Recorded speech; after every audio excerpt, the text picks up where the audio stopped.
Je sais pas comment ça m'est venu l'idée d'écrire sur tout ça. Je crois que ça s'est fait comme ça. À force que les choses elles me tournent dans la tête. Et à force de jamais pouvoir reparler à personne.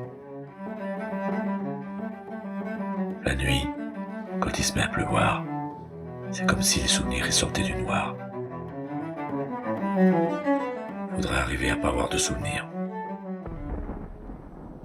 Ça fait trop mal les souvenirs.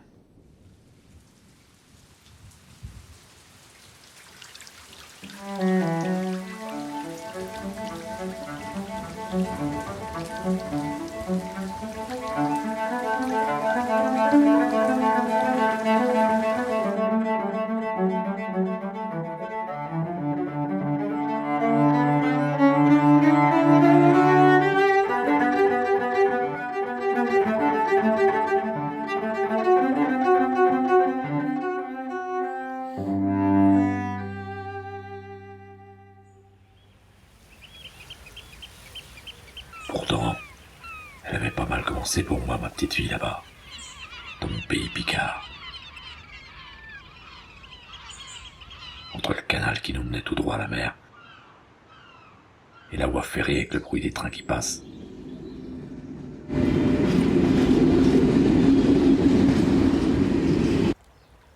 Et partout autour, des gens qu'on connaissait.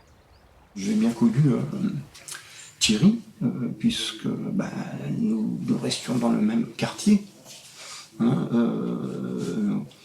Moi j'avais à l'époque, lui il avait 8 ans, 10 ans, moi j'avais 15 ans, 16 ans, j'allais encore à l'école, puisque je suis allé à l'école de Petit-Lavier. On jouait ensemble, puisque mon père était chasseur. Donc nous les gamins, on voulait faire un peu comme papa, disons, chasser. Notre terrain de jeu, c'était la rue, c'était ce petit quartier. Moi, ça me... bien sympathique. Et puis, il avait ses frères et sœurs qui étaient là aussi, qui étaient beaucoup plus jeunes. Sa sœur Patricia, qui était toujours avec ma grande sœur. Faut dire qu'on n'était pas trop nombreux comme mômes au village. Du plus grand au plus petit, on était tous dans la même classe. Moi, j'ai souvenir de la petite fille, donc sa petite sœur, Patricia, si j'ai bonne mémoire, qui chantait sans arrêt Claude François et qui disait c'était comment la ferme du bonheur. Et là, c'était elle, Patricia Lagosse. Elle était toujours fort avec Huguette. Oh là là, on l'a entendu. C'est vrai. Tu te rappelles Je construirais une ferme, une grange et une barrière, j'y mettrais mon père, ma mère et mes frères. Et puis qu'elle chantait très bien, la gosse. Elle chantait. On disait toujours, quand elle sera grande, elle peut faire sa carrière là-dedans. On le disait, hein. Il y avait la voie de chemin de fer, la rivière et eux. Et la cour donnait sur ma maison. Et ils venaient jouer dans la cour, hein. Ils venaient jouer avec mes gamins. Hein, ils partaient à l'école, bien souvent, ils partaient ensemble. On était contents, on se retrouvait, on jouait tout le monde ensemble ici. Mais c'était merveilleux. On allait voir un peu la nature, parce que Thierry aimait bien la nature. Un petit peu comme son père. Regarde Gilbert, certainement que ça c'est la cabane que ton papa y avait fait pour aller à la hutte. Oui, tu sais, pour transporter des trucs de canard. Oui. Et il y a un arbre qui est poussé au travers là, complètement. Et puis regarde, là il y a sa barrière. Oui, la barrière qui était là-bas. Avec la petite trappe qui servait pour le passage des canards pour aller dans la petite rivière là derrière. Chaque maison avait ses petits poulaillers et les bêtes venaient courir dans la pâture. Alors nous, quand on était de jeu, on venait courir après les bêtes ou chercher les œufs. Oui. On jouait dans le chemin, non? Puis on allait, comme on dit en Picard, à l'Alpec, non? Là-dedans, dans la petite rivière, c'était notre domaine. Hein, avec un bâton, puis des fois une aiguille repliée. Oui. On ratait ou bien on pêchait plutôt une herbe qu'un poisson, mais on s'amusait dans la petite rivière. C'était notre univers, tout ça. Ouais.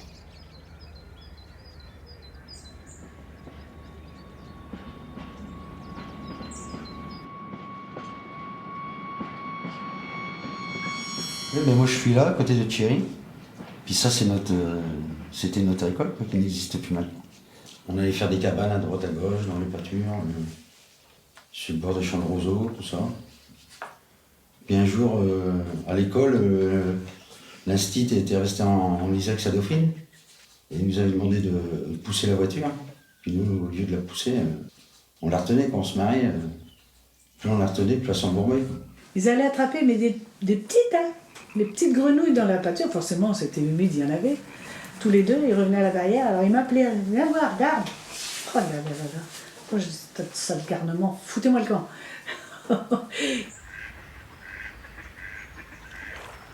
Les copains, je les ai jamais revus. Mais le chagrin, c'est comme la pluie.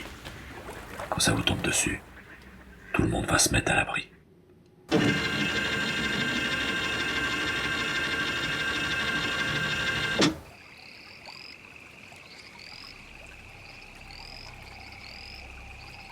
C'était la pleine lune quand ma mère m'a réveillé. Elle m'a dit de me lever et de pas faire de bruit pour pas réveiller les autres. Je me souviens que j'ai tout de suite senti qu'il allait se passer quelque chose de grave. Mais il y avait comme un brouillard dur dans ma tête qui m'empêchait de penser. Je veux tuer ton père, qu'elle a dit. Mais je sais pas comment faire avec les cartouches pour les mettre dans le fusil. Toi, tu sais. Je me souviens du fusil et des boîtes de cartouches, tout bien aligné sur la table de la cuisine, et de mon père qui ronflait de l'autre côté de la porte de la chambre. Le jour qu'il a été tué, Daniel, le jour qu'il a été tué, c'est mon père qui me l'a dit, puisque le jour-là, il y est allé, le soir. Il a été appelé. Et puis, il nous l'a dit en rentrant, ou le lendemain matin, je ne sais plus, que Daniel était mort, qu'elle lui avait mis 2 coups de fusil, quoi. Il y a eu une dispute avant. Après, ben, c'est là qu'elle a réveillé les gamins. Il y en avait 2 qui couchaient dans la salle. Il y avait la table, il y avait le buffet et il y avait un lit derrière, près de la porte, comme ça. Et ça devait être Thierry. C'est mon père qui m'a dit, qui nous a dit à tous, quoi, mes frères et sœurs, que c'était Thierry qui avait mis les cartouches dans l'arme. C'était Thierry qui avait mis les cartouches dans l'arme et puis qu'elle était allée le tuer dans son lit, quoi.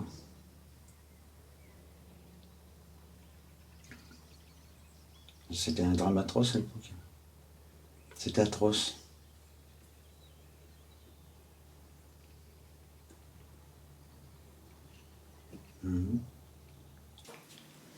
Ils sont venus faire l'autopsie à la maison. Hein. Là, c'est lui, Daniel. Qui aide. Je vois encore les tréteaux dans la cuisine. Les tréteaux avec la planche. Elle est partie en Solex au quartier de la Marine, mais je pense que les gendarmes ont dû la ramener. Hein. Ma mère avait pris le Solex et m'avait fait monter à l'arrière. On s'est rendu, comme ça, jusqu'au café qui était au début de la ville.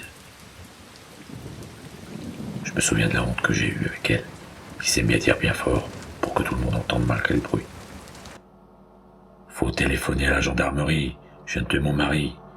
Il faut récupérer mes autres petits, parce que je les ai laissés là-bas. Ils doivent pas être bien avec tout ça. Après, tout a été très vite. Je me souviens des cris qu'il y a eu de tous les côtés, de la voiture de gendarmerie qui arrivait, avec une sirène et une lumière bleue qui tournait. Et puis de cette honte qui me lâchait pas. Je me souviens surtout de ma pauvre petite mère avec ses mains attachées derrière son dos, qui laissait voir toute sa chemise de nuit. Et de moi, qui lui embrassait les mains en pleurant. Et dans tout ça, moi j'ai toujours dit, le pire, c'était les gamins. Lui, bon, il était mort. Elle pesait sa peine, et puis les gamins. Hein. Et il y a les années qui passent, et qui se rattrapent pas.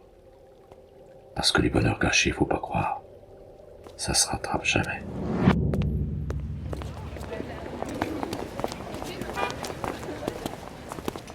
Paris, petit à petit, c'est devenu mon chez-moi. C'est là qu'on m'a déposé à 10 ans. D'un côté et puis d'un autre. Mais j'avais réussi à m'en sortir. Un petit boulot de télégraphiste à la poste. Un petit logement à Passe de Flandre, juste à côté de la Seine, qui me rappelait le canal à côté de chez nous. Des copains, peinards. Et puis un jour, à force d'arroser ce bonheur tout neuf avec ceux du syndicat, un accident de mobilette et allez, par ici la sortie.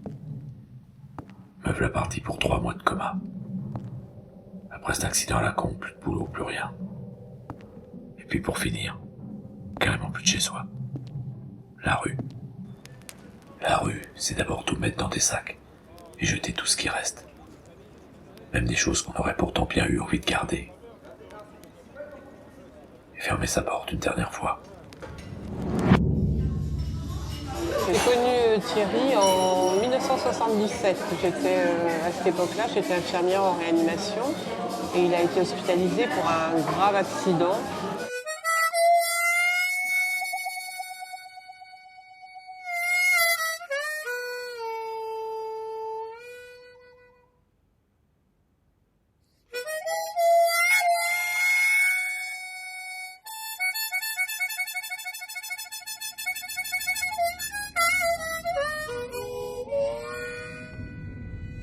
Dès l'instant où Thierry est sorti de l'hôpital, on peut dire qu'il n'a jamais retrouvé une vie complètement normale. Il a commencé à s'installer dans l'errance, à fréquenter les centres d'hébergement, à faire des allers-retours dans la rue, à s'alcooliser. Plus de contact avec sa famille, plus de travail bien évidemment, avec malgré tout quelques séquelles de ce long séjour dans le coma et cette longue hospitalisation. Les séquelles, il avait une voix qui avait été abîmée, il avait des problèmes un petit peu de mobilité. Ce qui fait que voilà, sa vie a basculé aussi une fois de plus après cette hospitalisation. Mais malgré ça, il a continué à garder le contact avec le service de réanimation où il était hospitalisé, avec un certain nombre de personnes du service, dont moi. Et finalement, on a toujours entretenu comme ça, pendant de nombreuses années, ce contact sans que jamais il soit vraiment complètement rompu. Un beau jour, j'en ai eu marre. Marre de rester assis sur mon coin de trottoir, à regarder les gens qui passent. Marre de faire la manche, juste pour me payer de quoi oublier tous les soirs. Marre de tout le bruit de ces voitures, de toutes ces lumières des phares de la nuit. Marre.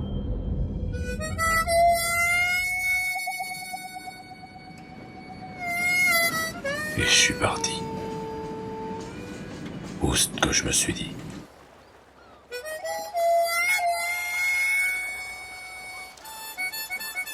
Retourne là d'où tu viens dans ton pays du Nord. Retourne voir les oiseaux d'eau et les canards sauvages.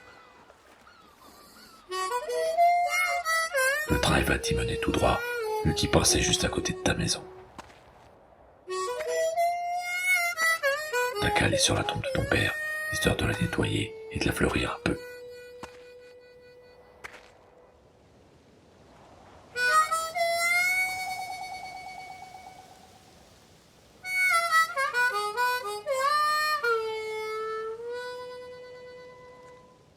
Et tu vas chercher tes petits frères et tes petites sœurs, vu que tu veux tellement les revoir.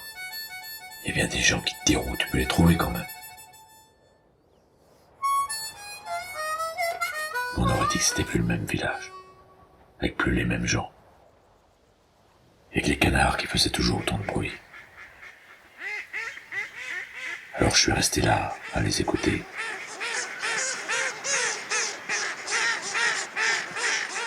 C'était comme si le temps avait décidé de me ramener en arrière, quand on était avec mes frères et sœurs, à jouer sur le pont de la maison, ou à faire une bêtise avec les copains. Je savais qu'il venait, on l'a appris bien après, c'est bien dommage, parce que peut-être qu'on aurait pu faire quelque chose pour lui. Oui, c'est vrai que ça, si vraiment il était revenu, oui, c'est vrai. Je le rabordais. Mais il serait revenu aussi jusqu'à la maison chez mes parents, peut-être. Oui, apparemment, il serait revenu dans notre ancien quartier. Donc sans oser se présenter.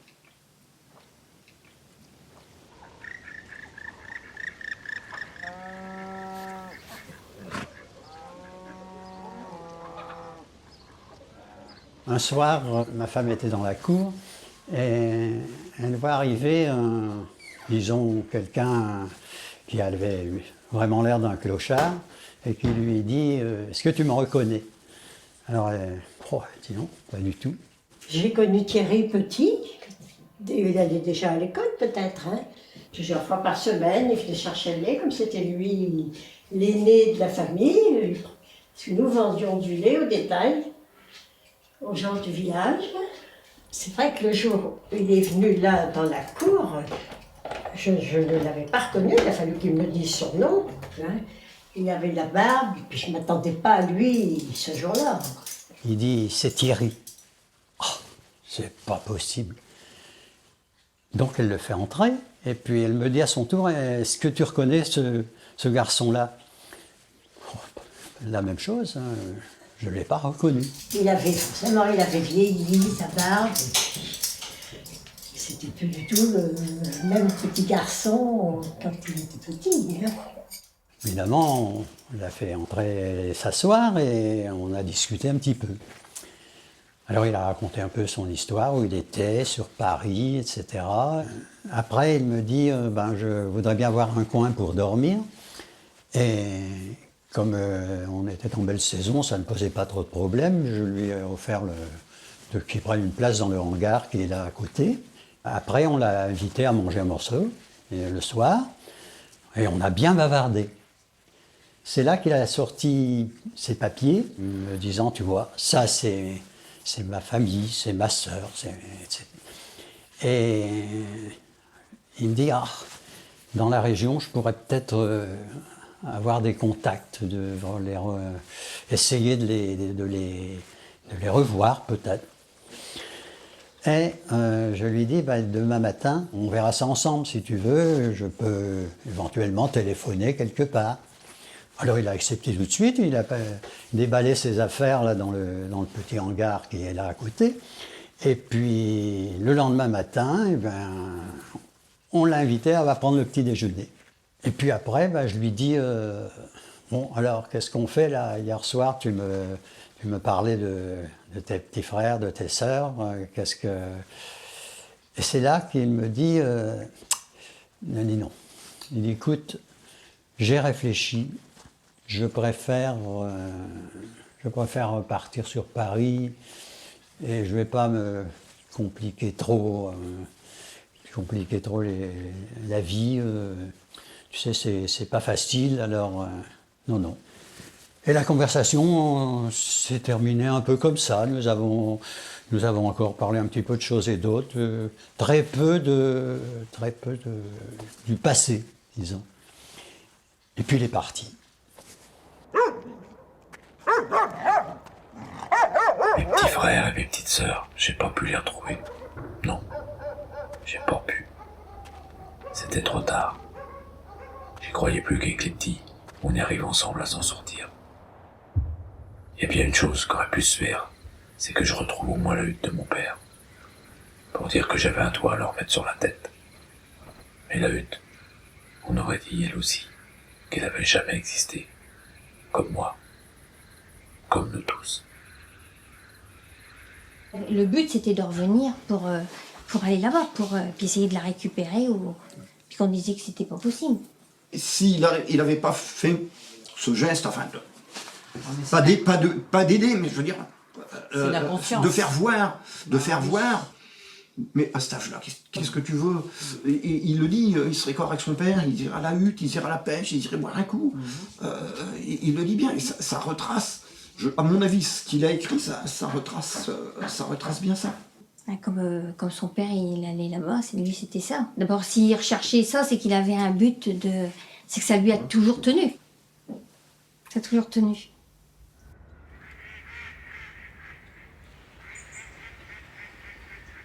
C'est la chasse en baie de Somme. C'est ce que beaucoup de chasseurs ils aiment. Le but, c'est d'être ensemble, de veiller la nuit. Cette passion-là, c'est Daniel qui me l'a donnée étant petit, il avait 9-10 ans, qui m'a emmené à la chasse dans sa hutte, qu'il avait bâtie de ses mains avec quelques copains. On y allait avec lui, mon père, Chéri. Ah, ça, c'était des bons souvenirs avec Daniel étant petit. C'était des bons souvenirs.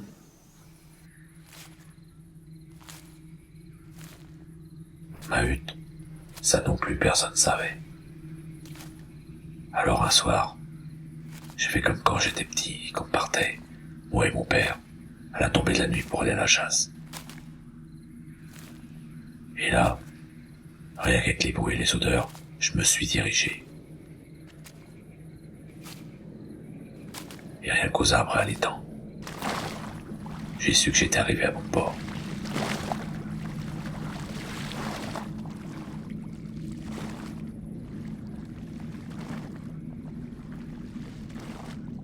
Je suis resté là à regarder tout ça, avec tous les souvenirs qui remontaient.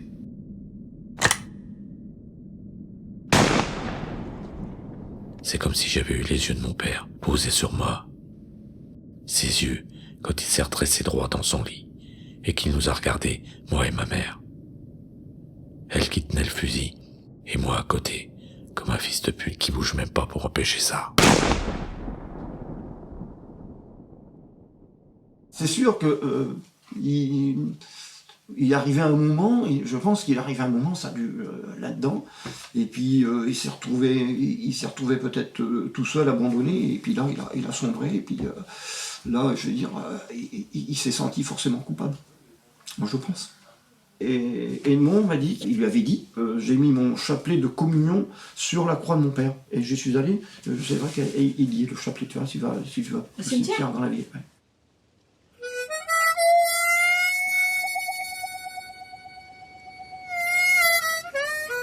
Je savais que je reviendrais plus jamais ici.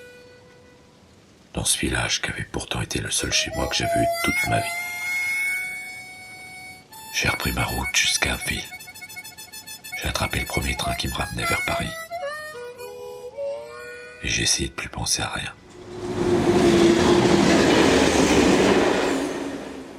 Message reçu dimanche 10 mars à 14h08. Bonjour, je m'appelle Alain Meunier. Je suis très bouleversé parce que je viens de recevoir un mail. Puis j'allais le laisser passer comme ça. Puis quand même j'ouvre et je vois Camus. C'était un personnage que nous avons fort bien connu, mon épouse et moi, pendant des années. Et donc, je crois que je peux vous en parler, sinon bien du moins avec beaucoup d'émotion et de respect et par certains côtés de l'admiration pour la nature étonnante qu'il était.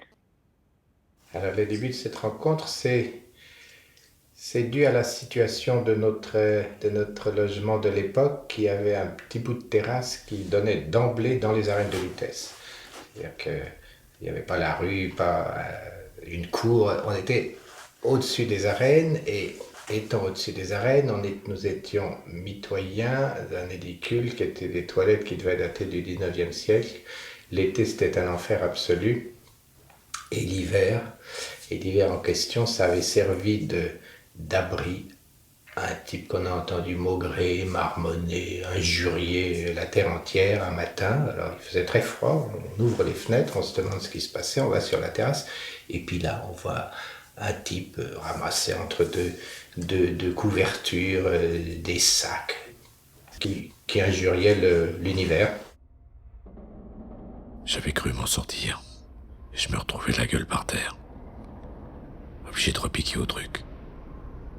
Et c'est dur ça de repiquer au truc, parce que c'est comme un animal qui aurait été élevé au fond d'un trou.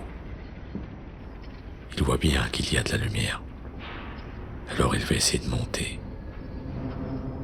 Mais s'il y a quelque chose qui le repousse à chaque fois au fond de son trou, il finira par se dire que, dans le fond, il est aussi bien en bas.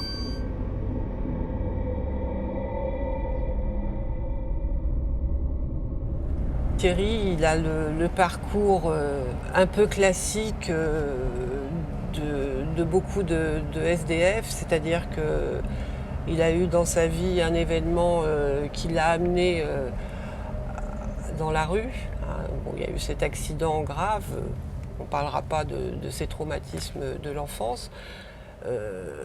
Et puis à partir de là, ça a été un petit peu la dégringolade, la chute vers cette vie d'errance. Et là, on est vraiment dans le quartier où il a aimé se retrouver. Le 5e, c'était son quartier. Et c'est là qu'il a vraiment passé une grande partie de sa vie de SDF. Il a pris beaucoup ses habitudes au 17 rue des Boulangers où nous habitions. Il restait là dans le coin de la porte. Il était à un stade où il s'est installé finalement dans cette vie d'errance avec pratiquement aucune chance de retour vers la vie normale, entre guillemets. Dis-le, mon pauvre Camus, dis-le. Ta place, elle est à la rue. T'as qu'à essayer de t'y faire une vie comme tu peux. Même si le soir, toi, tu couches dans un fond de porte ou dans une cave qu'on aura bien voulu te prêter. Il tendait pas la main, il demandait rarement de l'argent. Et puis je sais plus comment c'est venu, mais on lui a ouvert la porte, de temps en temps il venait se doucher, alors on le changeait, mais complètement, on le réhabillait, et inutile de dire qu'on lui rendait pas ses affaires, elle partait direct à la poubelle, c'était une vraie puanteur. Il avait quelque chose un petit quelque chose qui permettait que, voilà, on n'avait pas envie de le laisser tomber. En fait, ce personnage très riche, très beau, qui portait en lui une douleur épouvantable dont je vous parlerai, il était tendre, mais on pouvait pas l'aider au-delà du ponctuel.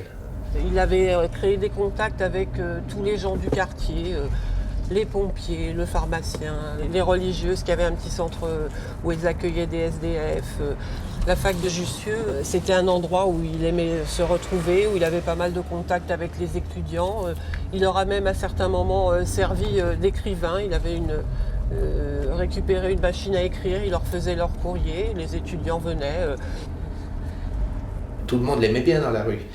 Et ce garçon qui tenait un petit magasin de sandwich de restauration là pour la fac je suis en face qui était juste en bas de la rue, donc il y avait de quoi, il faut nourrir ces flots d'étudiants et d'enseignants qui passent là tous les jours.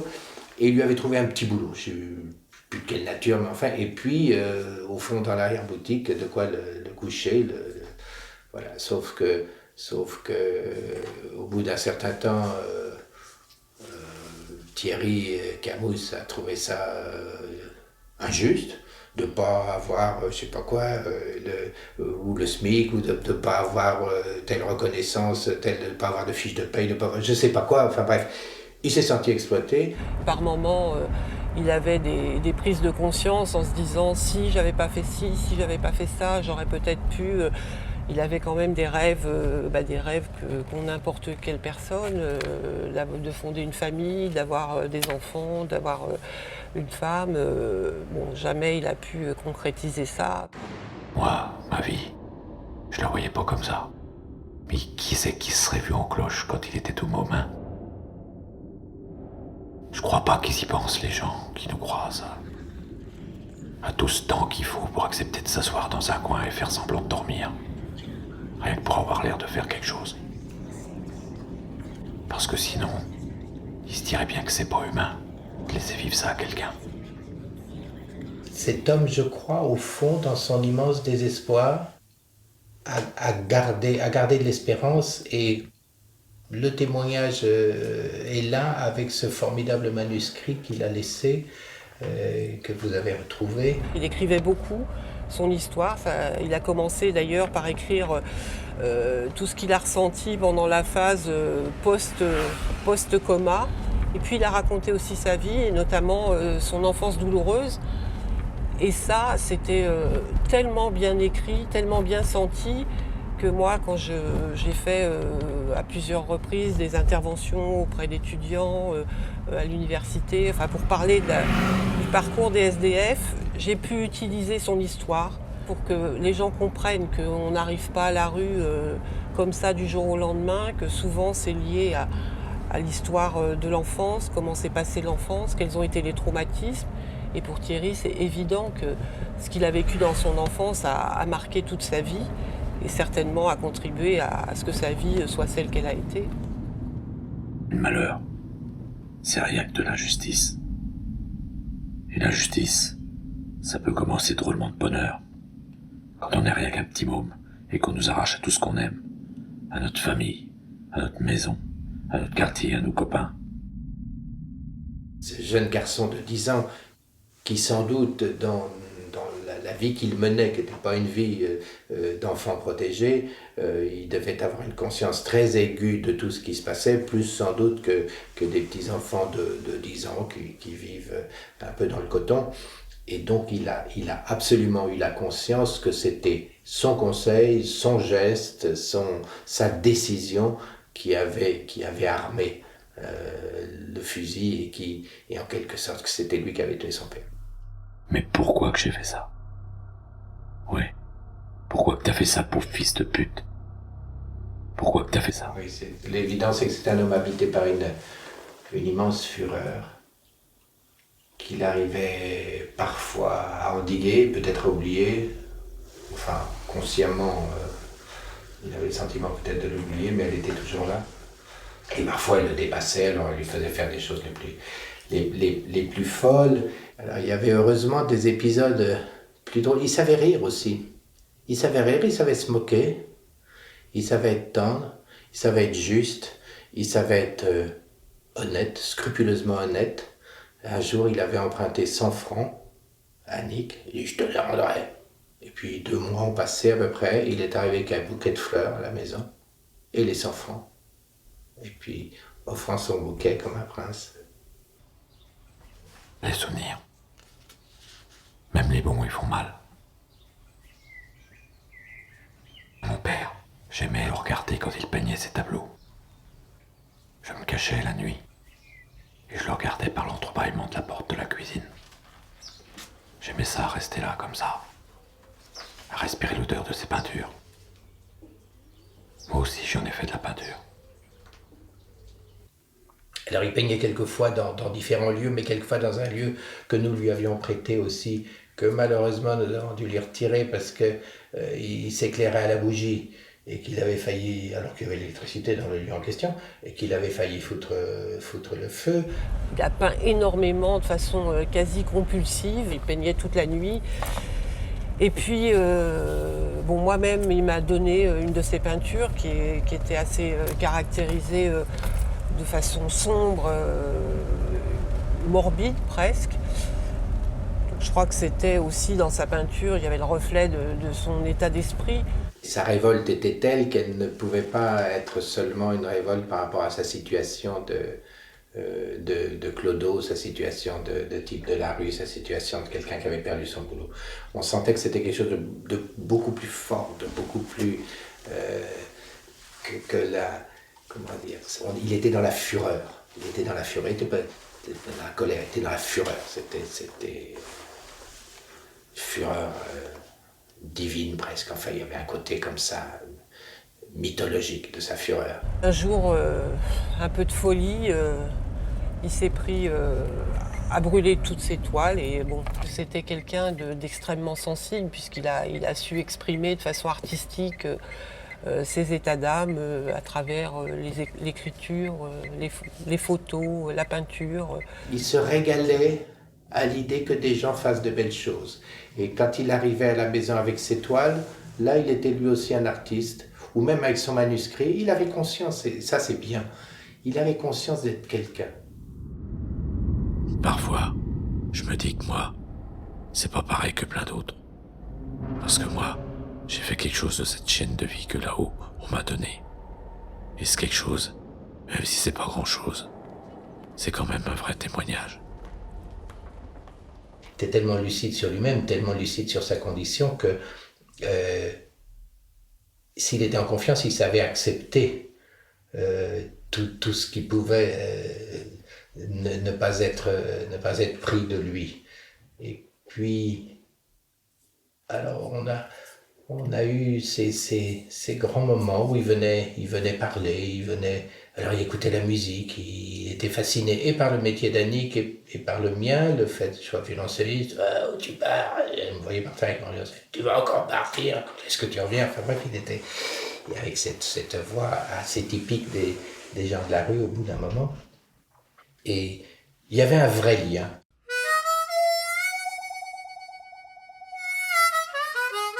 Comment vas-tu, Odile? J'ose pas les toits maintenant que t'es la chef là-bas.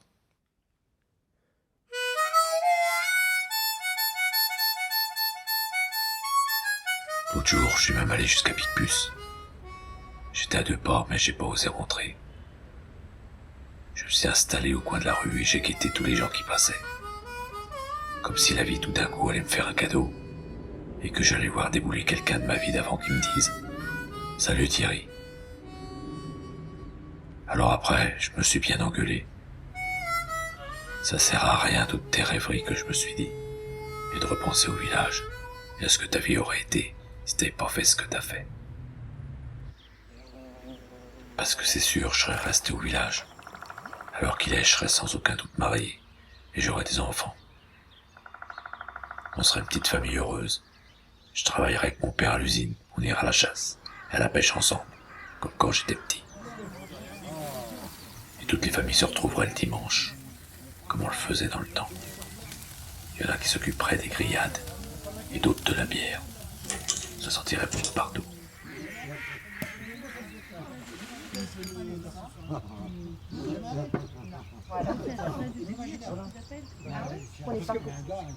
Mais peut-être qu'ils font plus ça, ou qu'ils ne se sont jamais revus. Va savoir. En tout cas, ce qui est sûr, c'est que s'ils le font, ils font ça sans moi. Finalement, cette affaire, pour moi, comme disait Mireille, ça ressort notre jeunesse. Moi, on parlait de livres, je crois que si je rassemblais tous mes souvenirs, je pourrais en écrire un livre. C'est pour ça que, bon, quelque part, ça me... Moi, si j'avais rencontré Thierry en allant au cimetière, puisque il est, comme j'ai déjà dit, il est en face de toute ma famille, mes parents, ça m'aurait interpellé. Quelqu'un d'une tenue, je veux dire, tenue bizarre, qui était là, je sais pas, moi je suis curieux de nature, j'aurais été le voir et dire, bah, vous connaissez. J'aurais été dire, vous connaissez. Bon, il m'aurait dit, je veux dire, bon, mais il m'aurait dit, bah, je suis à tel. Je sais pas, moi ça aurait flashé, je veux dire.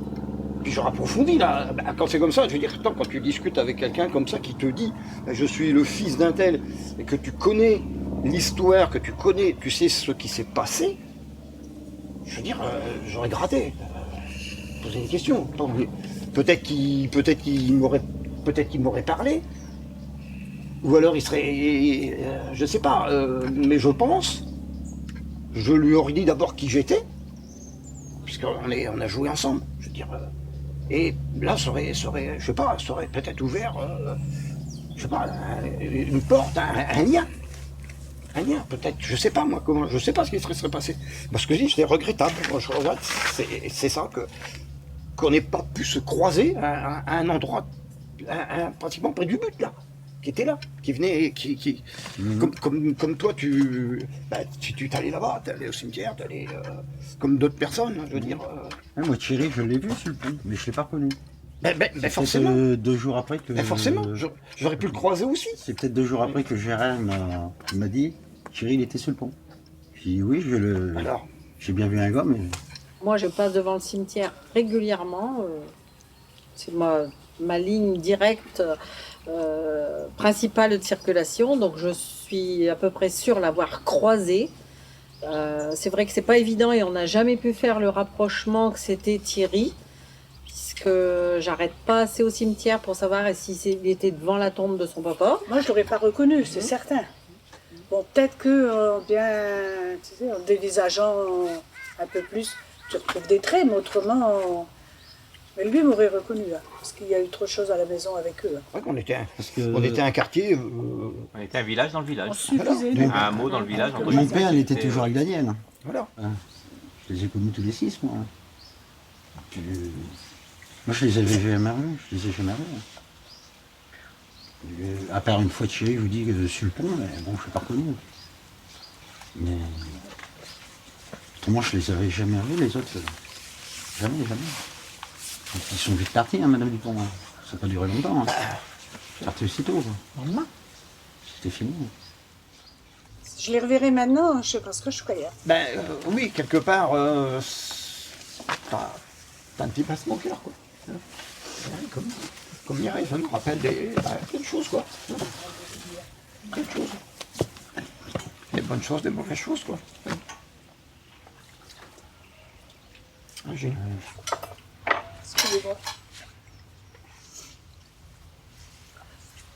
Je te dis, il y en a une, je l'ai appris. Ariane, celle dont je ne me souvenais pas le nom, hein, et je l'ai apprise à marcher, elle.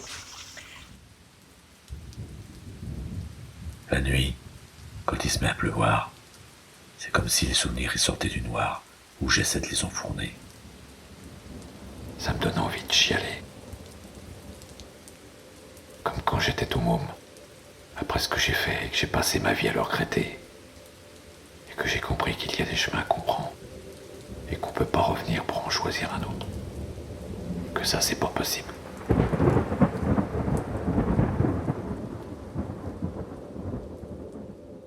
Dans les dernières années de sa vie, Thierry a purgé une peine de prison. À la suite d'une rixe dont on ne saura jamais s'il était vraiment responsable, le sort a décidé que c'est lui qui paierait. Et à partir de ce moment-là, on a échangé des correspondances. Il m'a régulièrement écrit. Je lui ai répondu à certains moments. Et très curieusement, à la même époque, j'étais au SAMU social de Paris et de façon tout à fait fortuite, j'ai rencontré quelqu'un, j'ai pensé être sa sœur Marianne. Et effectivement, après vérification, il s'est avéré que c'était sa sœur. Je l'ai averti, j'avais retrouvé sa sœur. Il n'avait pas de nouvelles d'elle depuis plus de 30 ans. Et ça a été pour lui, j'ai pu m'en rendre compte à travers ses lettres, un choc important. Et il pensait ne plus jamais avoir de nouvelles de ses frères et sœurs. Et là, il m'a demandé de veiller sur sa sœur, de la protéger, parce qu'il la sentait fragile, très traumatisée par le drame qu'ils avaient vécu dans leur enfance, et très inquiet de son devenir, souhaitant pas qu'elle ait de mauvaise fréquentation. Et j'ai assisté à leur retrouvaille dans un des centres d'hébergement à Paris, et c'était effectivement extrêmement difficile et émouvant de voir ces retrouvailles au bout de si longtemps, et de façon tout à fait improbable. Et ils se sont revus, reséparés, revus, reperdus de vue. Mais Thierry a gardé ce côté protecteur vis-à-vis de sa petite sœur. Je pense qu'ils se sont retrouvés dans un destin identique, mais qui n'était pas sans rapport avec l'enfance qu'ils avaient vécue et le drame qu'ils ont partagé. La vie, c'est genre galette des rois. Il y en a qui tirent les couronnes, et d'autres les caniveaux. La mienne de vie, c'est comme une bobine de film qui se déroulerait devant mes yeux avec des couleurs toutes délavées. C'est comme si la lune, elle m'avait mangé la tête, comme elle le faisait avec le linge que ma mère avait oublié sur le fil, qu'on retrouvait au matin, avec les couleurs toutes passées. Je crois que les dernières fois où j'ai dû voir Thierry, j'étais à l'époque directrice d'une école d'infirmière, et il est venu me trouver parce qu'il voulait visionner un film dans lequel il avait figuré, un film tourné par Macha Merrill, qui était habitante du quartier où il avait son territoire. Donc il avait fait la figuration dans son film, Macha Merrill lui avait remis une cassette et en fait il ne l'avait jamais vue. Donc il m'a demandé de la visionner, ce que nous avons fait. Je pense que j'ai plus jamais revu Thierry après ce moment.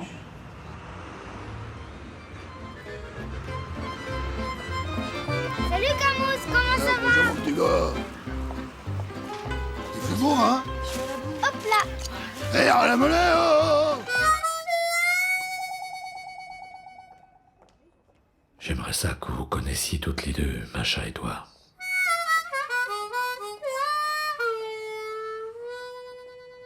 On pourrait aller boire une bière. On s'installerait comme ça, tous les trois, et vous pourriez causer un peu toutes les deux. Ouais, ça serait chouette, ça. Ce serait chouette.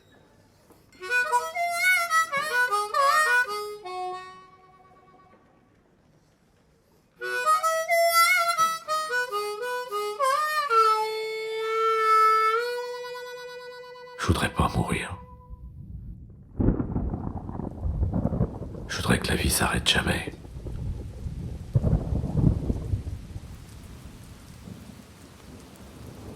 De me dire qu'on va m'enterrer tout seul comme un chien, ça me donne envie de chialer. Puis je me dis, dans le fond, on n'en sait rien quand même de ce qui se passe là-haut. Il y a peut-être pas que la pluie et la neige qu'on nous balance dessus. Va savoir. Être rien pour l'éternité, c'est pas rien ça. Surtout quand on a déjà été rien tout au long de sa vie. Mais moi, j'ai une fierté à moi, rien qu'à moi. Je me dis qu'il faudra bien un témoignage sur tout ça. C'est important ça, les témoignages. Pour dire des vraies choses, des vraies pensées. Alors je me dis que moi, peut-être je serai là avec tout ce que j'ai écrit. Bien fier et tout ça. Ce serait chouette de vivre un truc comme ça. Il avait conscience d'être quelqu'un, et d'avoir des choses à dire, et qu'il fallait qu'on l'écoute. Alors ça tombait plus ou moins au bon moment, mais c'était là, et finalement il avait raison. Qu'est-ce qu'on fait aujourd'hui? Non seulement on l'écoute, mais on le fait vivre, et il s'était pas trompé. À travers ses écrits, à travers ses photos, à travers son histoire, et voilà, on pense à lui. On pense à lui, même si on n'a pas été présent avec lui au moment de sa fin. Et voilà, il restera. Je crois que les gens qui l'ont côtoyé garderont son souvenir. Depuis notre dernier entretien, m'est remonté en mémoire quelque chose qui aurait jamais dû s'en aller, tellement c'était fort, tellement c'était insolite. Camus, il adorait la musique, alors il avait souvent un casque admirable planté sur les oreilles et puis il se mettait au milieu de la rue et on ne pouvait pas leur faire déloger, ou il s'asseyait sur les marches au bas de la maison du petit immeuble que nous habitions et des boulangers. Il écoutait ça, mais il y avait aussi d'autres séquences où il avait son harmonica. Alors il sortait son harmonica, il jouait à tue-tête. Qu'est-ce qu'il jouait, je ne saurais même plus dire. Alors c'était un peu Far West, c'était un peu jazzy, c'était un peu tout, c'était tout ce qu'il entendait, qu'il retraçait, qu'il redisait. Et puis un jour, de façon très péremptoire, car il savait être péremptoire, il dit « Viens, viens, je vais chez toi, faut que tu m'accompagnes. » Bon, je dis « Oui, pourquoi pas ?» Puis il est arrivé à la maison, puis il a sorti son harmonica, il prend ton violoncelle, prends ton violon, il disait toujours ton violon d'ailleurs, prends ton violon ou ta guitare et accompagne-moi. Alors, je suis pas très bon moi dans ces affaires d'improvisation, de jazz, etc. Et là j'ai dû être encore plus mauvais que d'habitude parce que je me suis fait copieusement engueuler, mais non c'est pas ça, non écoute, alors il jouait, etc. Donc c'était une scène absolument extraordinaire, au fond un peu tellement insolite. Et ben, il faut croire que je m'étais senti tellement mauvais que je l'avais oublié. Mais elle est revenue en force et c'est un beau souvenir. Au milieu de tout ça, il y avait un Thierry, il y avait un Camus qui était royal, qui marchait sur les eaux et qui portait du rêve. Et puis qui nous le faisait partager. Et au fond, qui nous engueulait quand on ne savait pas le partager avec lui et comme lui. Donc, grâce à cette rencontre là, que vous m'avez fait refaire des rencontres avec Camus. Et ça c'est bien. Ça c'est vraiment bien.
Thank you.